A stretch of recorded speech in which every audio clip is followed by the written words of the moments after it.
November 14th, 1965. The Central Highlands of Vietnam. A valley carved between jagged mountain ridges, thick with elephant grass taller than a man's head. The locals called it Ia Drang. In their language, it meant river of the blood. Within days, that name would prove grimly prophetic. This wasn't supposed to happen here. Not like this. Not with this much blood. The men of the 1st Cavalry Division, Air Mobile, were about to walk into something no American military force had ever experienced.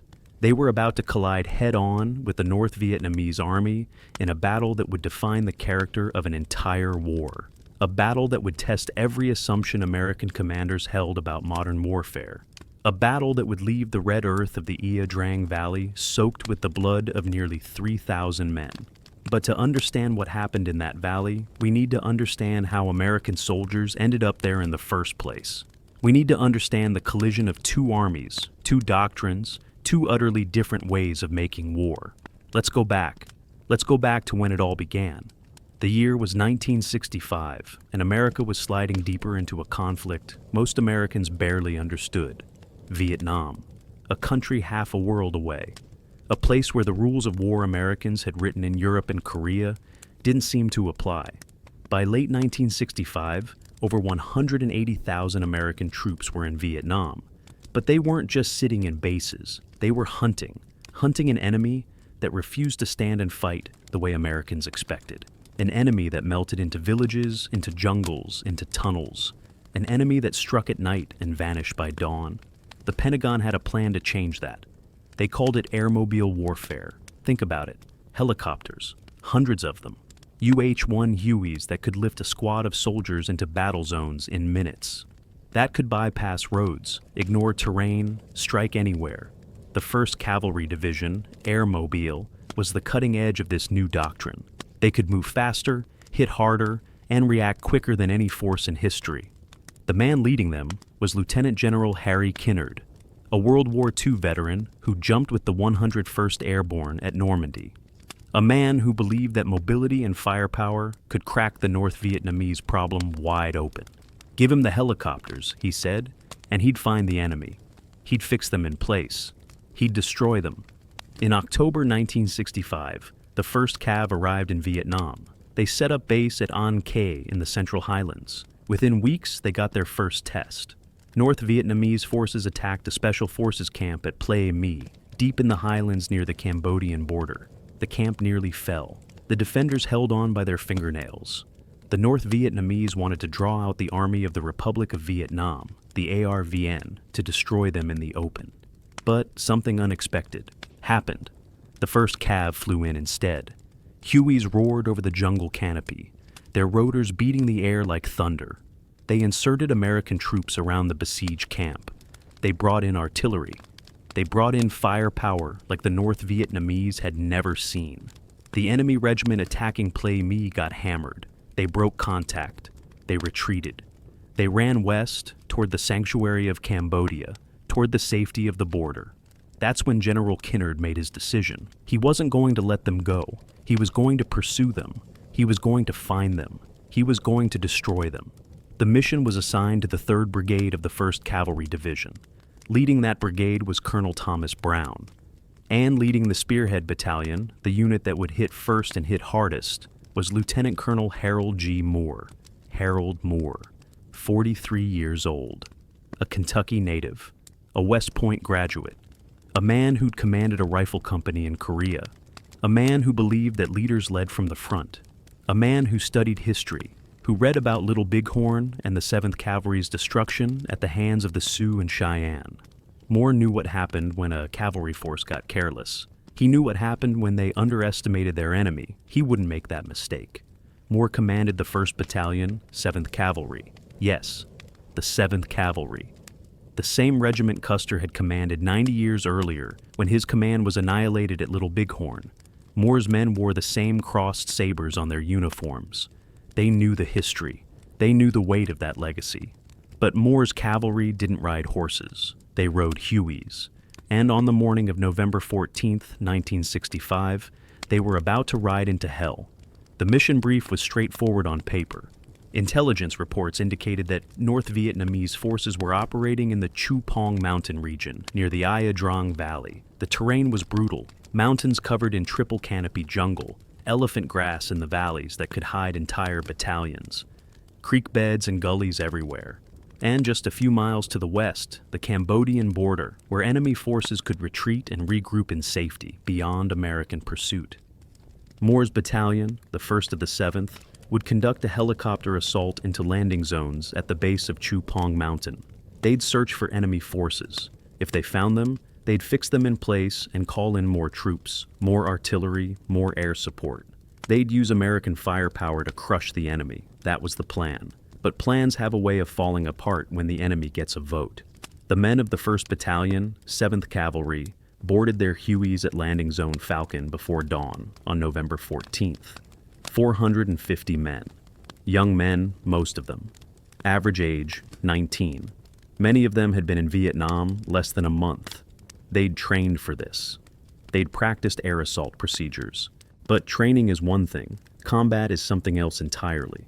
The battalion was organized into 4 rifle companies: Alpha, Bravo, Charlie, and Delta, plus a weapons company and headquarters element. Each company had roughly 120 men. They carried M16 rifles, relatively new weapons, lightweight and high velocity. They carried M60 machine guns. They carried mortars.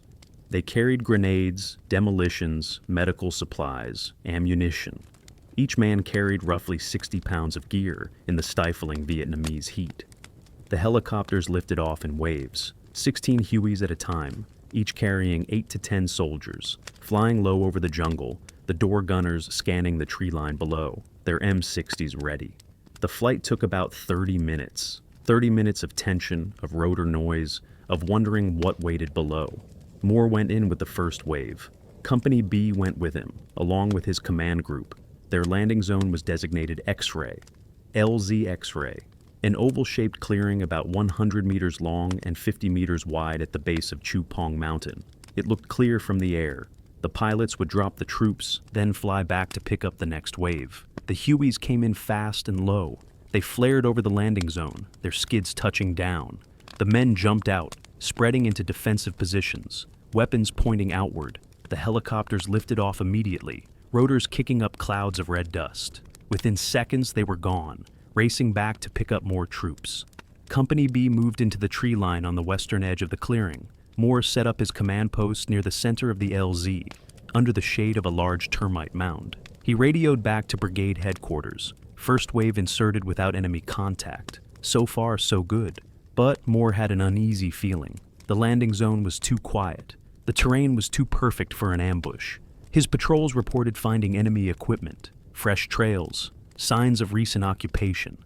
There were North Vietnamese forces nearby. The question was how many. The second wave of helicopters came in. More troops from Bravo Company and the lead elements of Alpha Company under Captain Tony Nadal. Still no enemy contact. The men moved into position, expanding the perimeter around the landing zone. Then came the third wave, more of Alpha Company. The Hueys touched down, the men jumped out, and that's when everything went to hell. The first shots came from the mountain. Crack, crack, crack. AK-47 fire, unmistakable sound, high-pitched and sharp. Then more firing, machine guns opening up, mortars starting to fall. The North Vietnamese weren't just nearby, they were right on top of them. They were in the trees, they were on the slopes, they were everywhere. Moore's command radio exploded with traffic. Contact! Heavy contact! Troops in contact on the western perimeter. Alpha Company taking fire from the front. Bravo Company engaged on the left flank. Casualties. We've got casualties. Lieutenant Henry Herrick, commanding 2nd Platoon of Bravo Company, radioed in. His platoon had pushed out on a reconnaissance patrol, moving northwest from the landing zone. They'd found enemy soldiers. They'd pursued them. And now they were cut off, surrounded, taking fire from all sides. Herrick's voice crackled over the radio. We're heavily engaged. We need support. We need it now. Moore tried to organize a relief force, but the entire perimeter was under attack. Company B was fighting for its life on the western edge. Company A was pinned down to the south. Every unit was engaged. Every unit needed help. and the helicopters kept coming. They had to keep coming. Moore had over 200 men still waiting back at LZ Falcon. He needed them on the ground. He needed every rifle in the fight. But the landing zone was now under fire. Mortar rounds were exploding in the clearing. Machine gun fire was raking the area. The pilots kept flying in anyway, dropping their loads of troops, taking off through a storm of bullets. One Huey went down, took a hit and crashed on the edge of the landing zone. The crew scrambled out. Another helicopter was hit, but managed to limp away, smoke trailing from its engine. The pilots didn't stop. They kept flying. They'd fly until their birds couldn't fly anymore. Company C came in on the 4th and 5th waves. They moved to reinforce the southern perimeter. Company D started arriving. Moore was getting his battalion on the ground, but they were landing directly into a hornet's nest. By 1100 hours, roughly 2 hours after the initial landing, Moore had about 350 men on the ground, and he was facing something he hadn't expected. This wasn't a small enemy force running away from Play Me. This was something much bigger. This was a major North Vietnamese unit. Well-armed, well-trained, aggressive, and they weren't running. They were attacking. They were trying to overrun the American position. The fighting was point blank. 20 meters, 10 meters, sometimes closer. American soldiers fired their M16s on full automatic, burning through magazines. The North Vietnamese came in waves, bugle calls echoing across the battlefield, whistles blowing, officers shouting commands.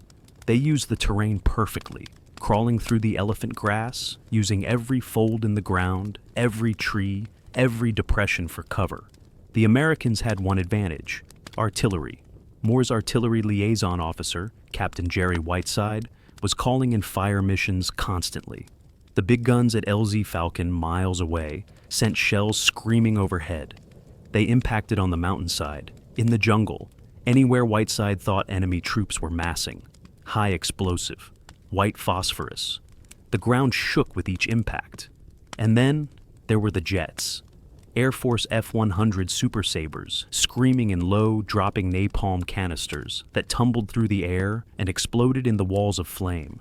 The napalm lit up the jungle, turned it into an inferno. The smell of burning kerosene mixed with the smell of gunpowder and blood. But the North Vietnamese kept coming. Lieutenant Herrick's platoon was still cut off.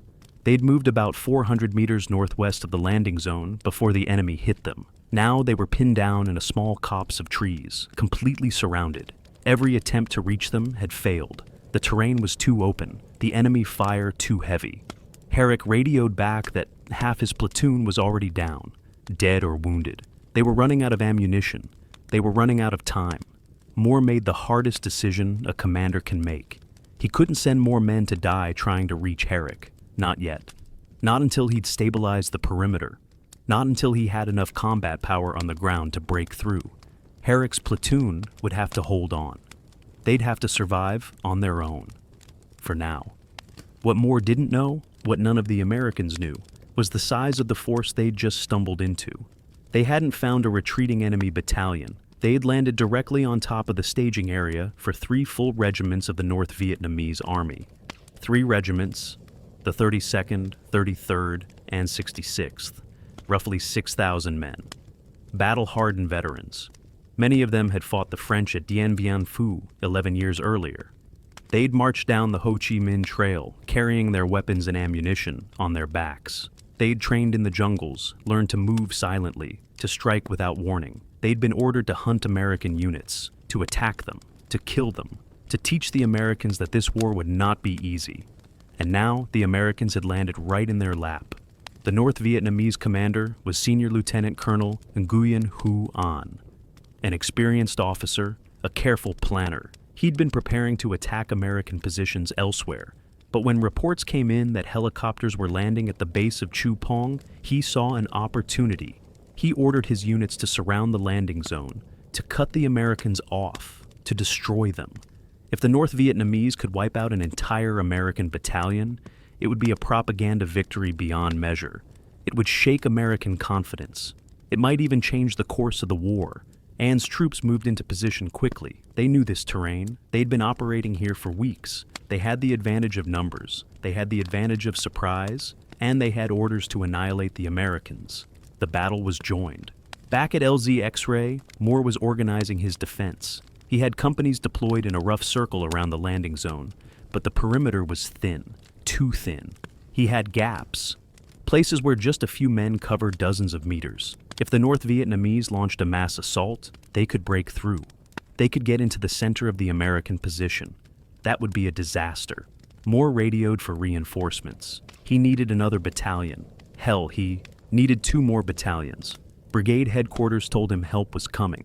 The 2nd Battalion, 7th Cavalry, was being alerted. They'd fly in as soon as possible. And the 2nd Battalion, 5th Cavalry, was also preparing to move. But it would take time. Hours. And Moore didn't have hours. He had right now. The fighting intensified as the afternoon wore on. The North Vietnamese probed the perimeter constantly, testing for weak spots. Small groups of soldiers would rush forward, firing, trying to draw American fire, trying to locate machine gun positions. Then they'd pull back, and then they'd hit somewhere else. American casualties mounted. Men went down with AK rounds punching through their bodies. Mortar fragments shredded exposed flesh. The battalion aid station, set up near Moore's command post, filled with wounded. The medics worked frantically, cutting away bloody uniforms, jamming bandages onto wounds, starting IVs, trying to save lives. The helicopter pilots were heroes. They kept flying into LZ X-Ray, bringing in ammunition, water, medical supplies. They evacuated the wounded, loading men onto the Hueys even as bullets pinged off the aircraft. Some of the wounded were so shot up, they didn't make it. They died on the helicopter ride out. Died looking up at the door gunner's face. Died knowing they had almost made it. Captain Tony Nadal's Alpha Company was holding the southern edge of the perimeter. They'd dug in as best they could, scraping shallow fighting positions out of the hard ground. The North Vietnamese kept attacking their line, kept trying to break through. Nadal was everywhere, moving from position to position, encouraging his men, directing fire, calling in artillery strikes within meters of his own lines. One of Nadal's men, Specialist Galen Bungum, was a machine gunner. His M60 was the anchor of his squad's position. When the North Vietnamese attacked, Bungum fired in long bursts, the barrel of his gun glowing red-hot. He went through belt after belt of ammunition, empty brass piled up around his position. His assistant gunner fed him more belts, and Bungum kept firing, kept killing, kept the enemy at bay. But Bungum knew it was only a matter of time. The North Vietnamese had too many soldiers. They could keep attacking, keep coming. Eventually they'd get through. Eventually the Americans would run out of ammunition or run out of men. That couldn't happen. It wouldn't happen. Because Harold Moore wouldn't let it happen.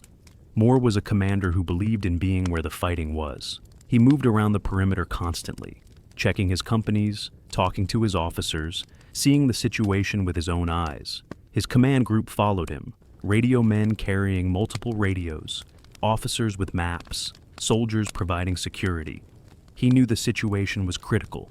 He knew Herrick's platoon was still cut off, still surrounded, still fighting. He knew his perimeter was under pressure from all sides. He knew the North. Vietnamese outnumbered him at least 3-1, maybe more, but Moore also knew his men. He knew they were tough. He knew they were well trained. And he knew that American firepower, if properly employed, could make up for a lot of disadvantages. He coordinated everything. He talked directly to the Air Force forward air controllers circling overhead. He worked with Captain Whiteside to place artillery fire exactly where it was needed. He shifted units to reinforce weak spots. He made sure ammunition got to where it was needed most. And most importantly, he kept his men believing. He kept them fighting. When things looked darkest, Moore was there, calm, steady, confident. If the old man wasn't worried, then maybe things weren't as bad as they seemed. But Moore was worried. He was very worried. As darkness approached on November 14th, Moore took stock of his situation. He had roughly 400 men on the ground. He'd taken significant casualties, 25 killed, 50 wounded, and he still couldn't reach Herrick's platoon. Radio contact with them had been sporadic. The last message said they were down to maybe a dozen effective soldiers. They'd fought all day. They'd held their little perimeter against repeated attacks, but they were out of water, almost out of ammunition, almost out of hope. Moore made the decision to try a relief attempt at first light. He couldn't wait any longer. The enemy might overrun Herrick during the night. He had to risk it. The night of November 14th was the longest night of many soldiers' lives. The Americans dug in deeper, improved their fighting positions, strung out claymore mines in front of their lines. They distributed ammunition. They ate cold sea rations. They waited, and they listened. The jungle at night is alive with sound. Insects, birds, animals. But that night, the soldiers heard other sounds. Movement, whispers, the clink of metal on metal. The North Vietnamese were out there, surrounding the American position, preparing for the next attack. Moore ordered artillery fire throughout the night. Defensive concentrations. The big guns fired on predetermined targets all around the perimeter, keeping the enemy off balance, keeping them from massing for a night attack. The ground shook with each impact. The night sky lit up with flashes of high explosive. Some men slept, exhausted beyond caring. Others stayed awake, staring into the darkness, fingers on triggers, wondering if they'd see the sunrise. Lieutenant Herrick's men didn't sleep. They couldn't. They were too exposed. They'd pulled their wounded into the center of their tiny perimeter. They'd put their dead in a row, covered them with ponchos. They'd shared out the last of their ammunition, maybe 5 rounds per man, 1 or 2 grenades left. Herrick himself was dead. He'd been killed earlier in the day, leading a charge against an enemy machine gun. His sergeant, Ernie Savage, had taken command. Savage kept the men together, kept them organized, kept them alive. They heard the North Vietnamese moving around their position all night, heard them talking, heard them dragging away their own dead. The enemy was regrouping, preparing. Tomorrow would decide everything. Tomorrow, the Americans would either break through to reach them, or Savage and his men would die in that small copse of trees, 400 meters from the main American lines. So close, yet so impossibly far. November 15th. Dawn broke over landing zone X-ray with a blood-red sky, the kind of sky that makes soldiers nervous. Red sky in morning, sailor take warning. The old saying ran through more than one mind that morning. Harold Moore had barely slept. He'd spent the night moving around the perimeter, checking positions, talking to his company commanders, making sure his men were ready for what was coming. Because something was coming. He could feel it. At 0630 hours, Moore gave the order. Captain Myron de Durrick's Bravo Company, 2nd Battalion, 7th Cavalry, had flown in during the night. Fresh troops. Moore assigned them the mission he'd been planning since yesterday afternoon. Find Herrick's lost platoon, bring them home. Diedrich was a tough officer, Canadian-born college football player, a man who led from the front. His company formed up on the northern edge of the perimeter. They'd move northwest, following the same route Herrick had taken. 400 meters. It might as well have been 400 miles. The men moved out, spread in a skirmish line, weapons ready, every sense alert. The elephant grass was waist-high here, providing some concealment, but also hiding any enemy soldiers who might be waiting. Every step could be your last. They advanced slowly, carefully, covering each other. Artillery fire pounded the area ahead of them, trying to clear the way. Smoke drifted through the trees. The smell of cordite hung heavy in the humid morning air. Then the shooting started. The North Vietnamese had spent the night reinforcing their positions. They'd dug in along the route to Herrick's position. They'd set up machine guns. They'd positioned snipers. They were waiting. AK fire erupted from multiple positions. Diederich's men hit the ground, returning fire. M16s crackled. M60 machine guns roared. The Americans pushed forward, fighting for every meter. The North Vietnamese gave ground slowly, making the Americans pay for every inch. It took 4 hours. 4 hours of brutal close-range combat. 4 hours of calling in airstrikes and artillery. 4 hours of men dying in the elephant grass. But Diederich's company fought through. They broke through the enemy cordon, and they found Herrick's men. What was left of them? The scene was something out of a nightmare.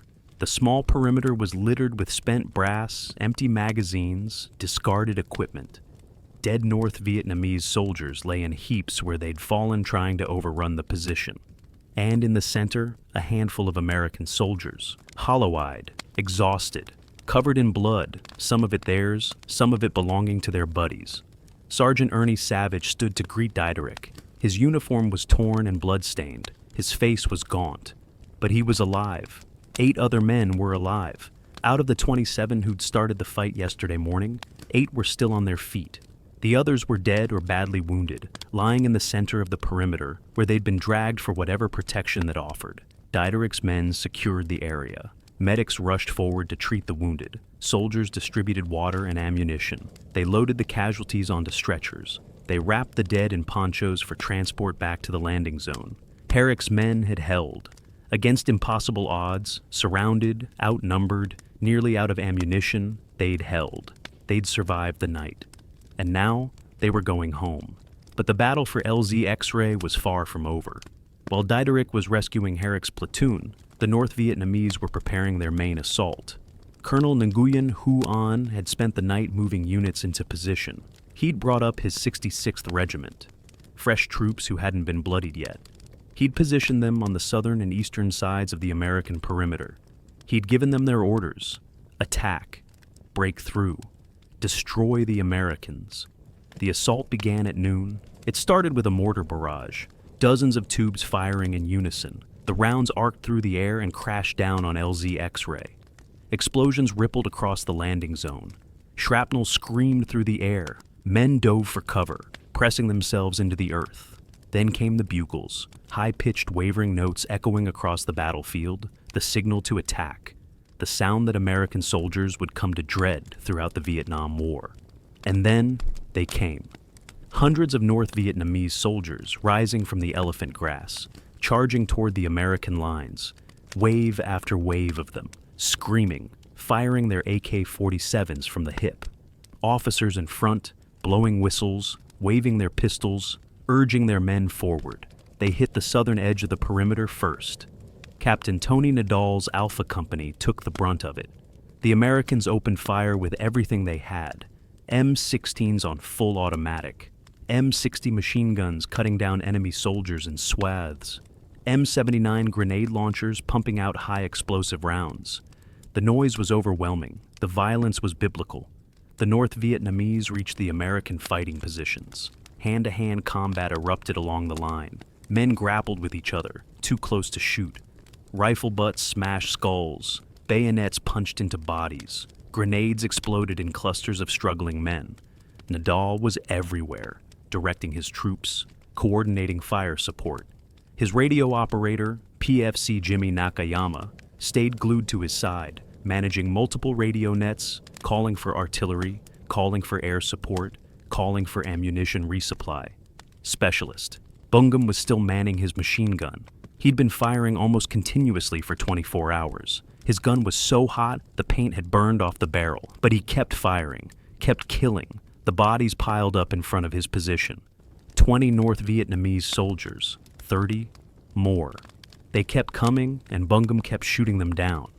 But the enemy broke through in one spot.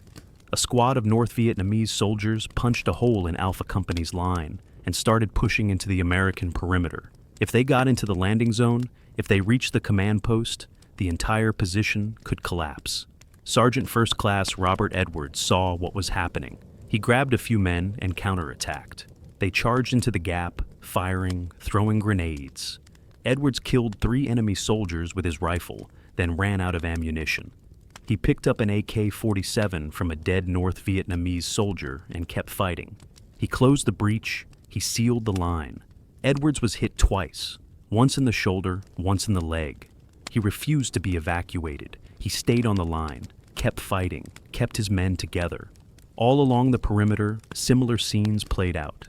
American soldiers fighting with a desperation, born of knowing that if they broke, if they ran, they'd die. The North Vietnamese fought with equal determination. They'd been ordered to take this position.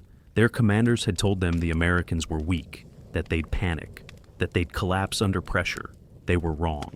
Moore coordinated the defense from his command post. Artillery fire fell in a ring around the American position, sometimes within 50 meters of friendly troops. danger close. Any closer, and they'd be killing their own men. But it had to be done. The North Vietnamese were too close. Too many of them. Air Force fighters screamed overhead. F-100s, F-4 Phantoms. They rolled in on strafing runs, their cannons chewing up the jungle. They dropped napalm that exploded in rolling clouds of flame. They dropped high explosive bombs that cratered the earth. The coordination was masterful. Pilots working with forward air controllers on the ground, putting ordnance exactly where it was needed. The helicopter pilots never stopped flying. They brought in ammunition by the ton, cases of M16 magazines, belts of machine gun ammunition, mortar rounds, grenades, water, medical supplies. They took out the wounded on every return flight. The medevac pilots flew through storms of enemy fire, landing in the middle of the battlefield, loading casualties while bullets punched through their aircraft. Major Bruce Crandall commanded the helicopter company supporting Moore's battalion. He flew mission after mission, refusing to quit even when his aircraft was hit multiple times. His co-pilots and crew chiefs showed the same courage. They were unarmed flying trucks, but they flew like fighter pilots, jinking and weaving, staying low, giving the enemy gunners as little time as possible to aim. One pilot, Captain Ed Freeman, flew 14 separate missions into LZ X-ray that day, 14 times into hell and back. He brought in ammunition and water. He took out wounded. His aircraft was hit repeatedly. He didn't care. Men needed help. He was going to help them. These pilots saved Moore's battalion. Without them, without the ammunition they brought, without the medevac flights they flew, the Americans would have been overrun. It's that simple. The battle raged throughout the afternoon of November 15th. The North Vietnamese launched 3 major assaults and dozens of smaller probes. Each time, they were thrown back. Each time, they left more dead piled in front of the American positions. But each time, they also inflicted casualties. Americans went down. Good men, brave men, young men who'd never go home. By late afternoon, Moore's battalion had been fighting for over 30 hours straight. The men were exhausted, running on adrenaline and fear. They were low on ammunition despite the resupply flights. They were low on water. They were low on everything except courage. And then reinforcements arrived. The 2nd Battalion, 5th Cavalry, commanded by Lieutenant Colonel Robert Tully, had been marching overland from a position several kilometers away. They had been fighting their way through enemy resistance all day. Now they reached the southern edge of LZ X-ray and linked up with Moore's troops. Fresh soldiers, fresh ammunition, fresh hope. Tully's battalion deployed to reinforce the perimeter. They took over sections of the line, allowing Moore's exhausted men to pull back slightly, to rest, to eat, to treat their wounded. The North Vietnamese launched one more major assault at dusk. They hit the weakest section of the perimeter, where companies Charlie and Delta were holding the line. The fighting was savage. The Americans were pushed back. They rallied. They counterattacked. They held. As darkness fell on November 15th, the guns gradually fell silent. The North Vietnamese pulled back. They'd suffered enormous casualties, hundreds dead, maybe over 1,000. They'd thrown everything at the Americans and failed to break them. But they hadn't quit. They were still out there, still surrounding the American position, still dangerous. Moore and Tully conferred. They now had about 900 men on the ground, 2 full battalions. They had artillery support. They had air support. They had enough ammunition and supplies to keep fighting. The question was, would the North Vietnamese attack again? The night of November 15th was quieter than the previous night. Both sides were exhausted. The Americans improved their positions, brought in more supplies, redistributed ammunition. They treated their wounded. They buried their dead in shallow graves near the command post, wrapping them in ponchos, marking each grave with a rifle stuck bayonet first into the ground, a helmet balanced on top. Moore walked the perimeter again. He talked to his men, thanked them, told them they'd done well, told them to stay alert. The enemy was still out there. The men respected Moore. Some loved him. He'd been with them through the worst of it. He'd never asked them to do anything he wouldn't do himself. He'd been calm when everything was falling apart. He'd kept them alive. Sergeant Major Basil Plumley walked beside Moore. Plumley was old school Army, a veteran of World War II and Korea, hard as nails. The kind of sergeant major who scared lieutenants and impressed generals. He'd been in the thick of the fighting, carrying an M16 and using it. He'd killed enemy soldiers who got too close to the command post. He'd kept the headquarters functioning, even when chaos reigned. Together, Moore and Plumlee embodied everything good about the American military: leadership, courage, competence, care for their soldiers. They were why men followed orders even when those orders meant walking into hell. November 16th dawned clear and hot. Moore and Tully planned an aggressive patrol. They'd send companies out from the perimeter to sweep the battlefield, to count enemy dead, to look for wounded, to make sure the North Vietnamese had truly withdrawn. Company A under Captain Nadal moved out first, heading south. They found carnage, dead North Vietnamese soldiers everywhere. In some places, they were piled 3 or 4 deep. In one location, an entire enemy platoon lay dead in a neat row, cut down by a single burst of machine gun fire. The ground was littered with weapons, equipment, ammunition, personal items. The Americans counted bodies. It was grim work. The tropical heat had already begun the process of decomposition. The smell was overwhelming, but they counted. Official counts would later estimate North Vietnamese casualties at over 800 killed in the battle for LZ X-ray. The actual number was probably higher. American casualties were also heavy. Moore's battalion had lost 79 men killed, 121 wounded. Out of roughly 450 men, nearly half were casualties. Some companies had been hit even harder. Platoons that started with 30 men now had 10 or 15 effectives. But they'd held. They'd won. They'd proven that American soldiers could stand up to the North Vietnamese Army in a conventional battle and defeat them. They'd proven that airmobile tactics worked, that firepower and mobility could overcome numerical disadvantage. The Battle of LZ X-ray was over, but the Battle of Ia Drang was not. On the morning of November 17th, Moore's battalion was ordered to withdraw. They'd been in combat for 4 days straight. They needed rest. They needed time to reorganize, to absorb replacements, to recover from their ordeal. The withdrawal was conducted by helicopter. The men filed aboard the Hueys in reverse order of how they'd arrived. They carried their weapons, their gear, and their dead. They left behind a battlefield that looked like something from World War I, cratered, burned, littered with the detritus of violent death. Meanwhile, Lieutenant Colonel Robert McDade's 2nd Battalion, 7th Cavalry, moved to take over operations in the Ia Drang Valley. McDade's battalion had over 400 men. They'd seen some action, but hadn't been involved in the main battle at X-ray. They were tasked with continuing the sweep of the area, making sure the North Vietnamese had truly withdrawn. On the afternoon of November 17th, McDade's battalion was marching overland toward Landing Zone Albany, a clearing a few kilometers northwest of X-ray. They were moving in a long column through the jungle. Companies stretched out over several hundred meters. The men were tired. The heat was oppressive. They'd been marching for hours. They thought the enemy was gone. They thought the battle was over. They were wrong. Colonel Nguyen Hu, An's forces hadn't withdrawn very far. They were watching the Americans, waiting. And when McDade's battalion strung itself out in that long, vulnerable column, the North Vietnamese saw their chance. At 1300 hours, all hell broke loose. The North Vietnamese attacked from both sides of the column simultaneously. Hundreds of soldiers rising from concealment, firing at point-blank range. The Americans were caught completely by surprise. Men went down in the first seconds, cut down before they could return fire. The Battle of Albany was different from X-ray. This wasn't a defensive fight. This was an ambush, a massacre. The American column disintegrated into isolated pockets of men fighting for their lives. There was no coordinated defense, no perimeter, just small groups of soldiers, surrounded, fighting desperately. Company C took the worst of it. They were in the middle of the column when the attack hit.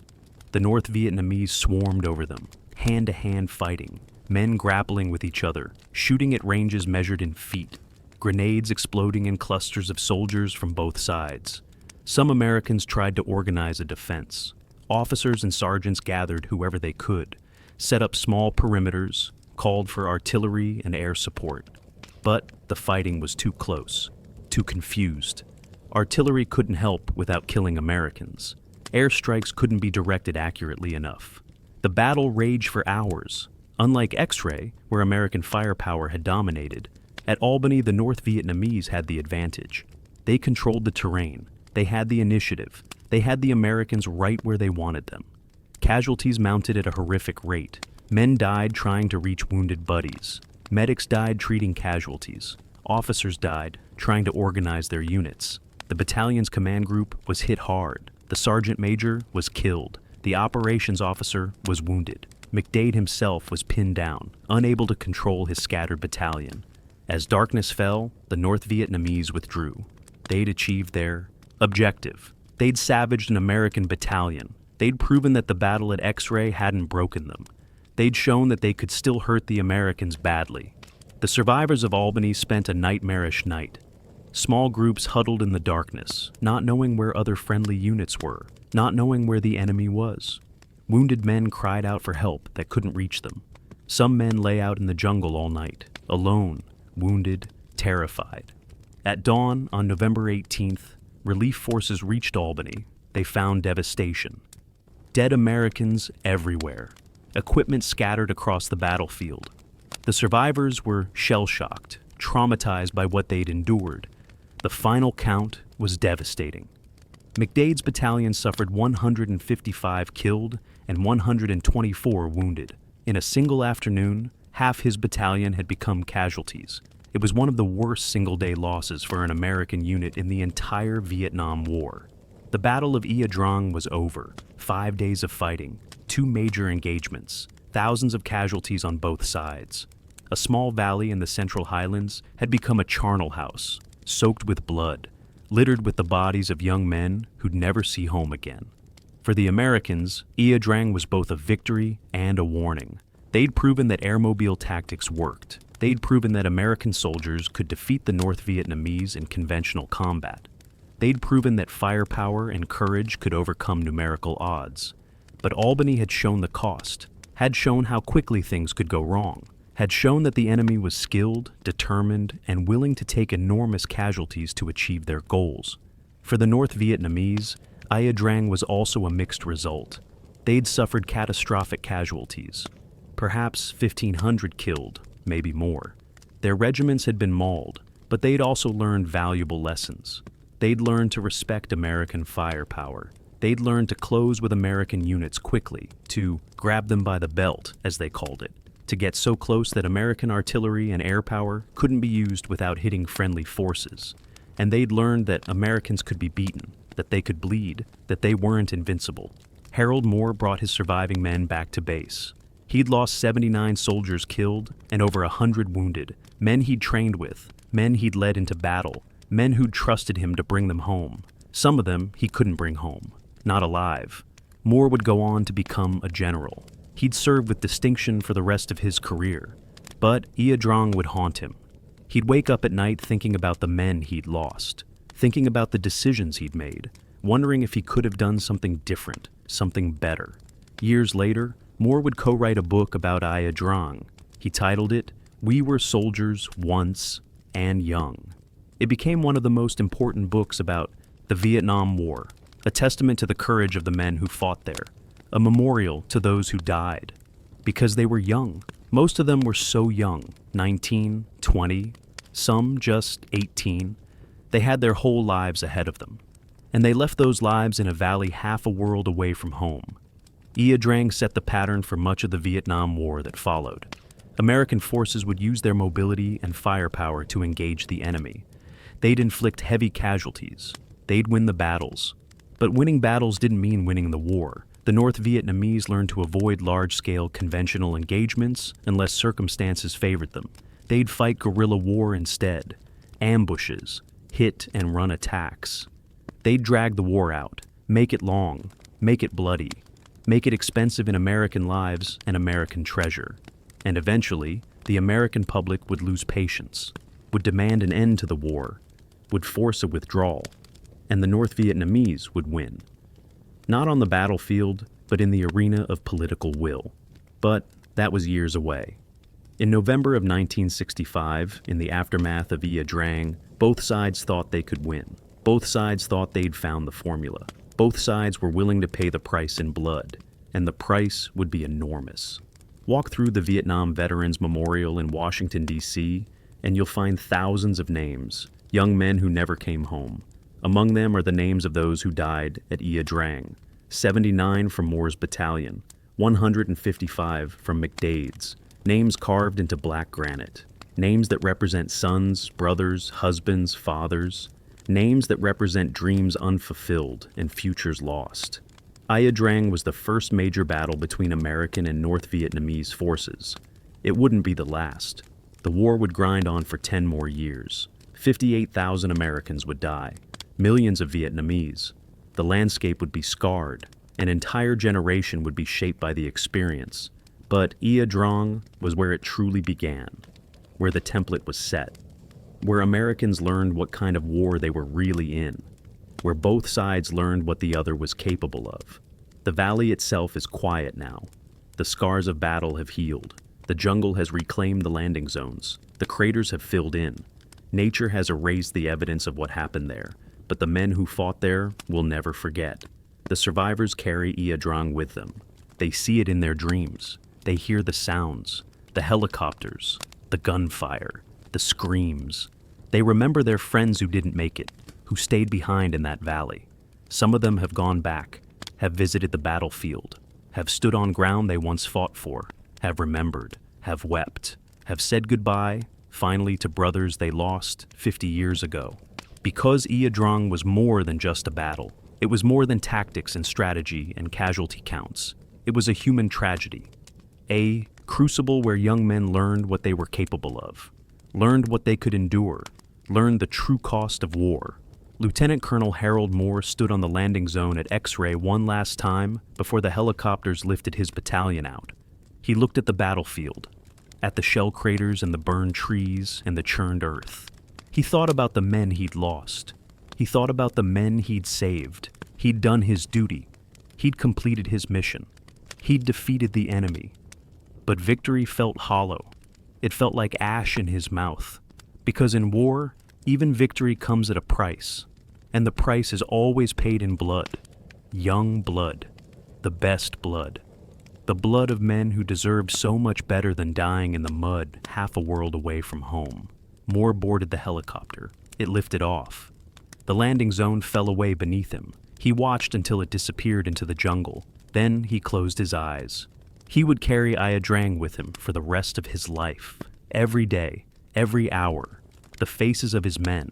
The sound of their voices. The weight of command. The burden of loss. Because that's what leaders do. They carry the weight. They bear the burden. They remember when others forget. And Harold Moore never forgot. None of them did.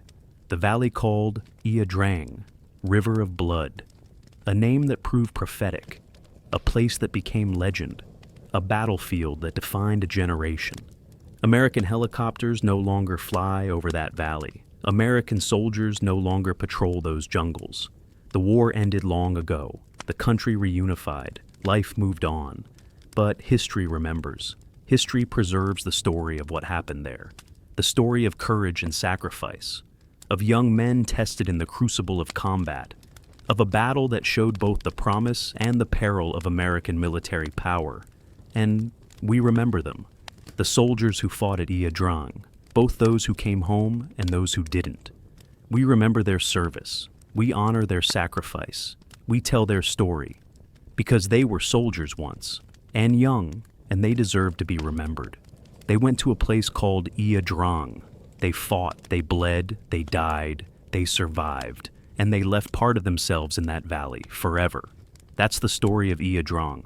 A valley that became a battlefield that became a legend written in blood and courage and sacrifice. May we never forget.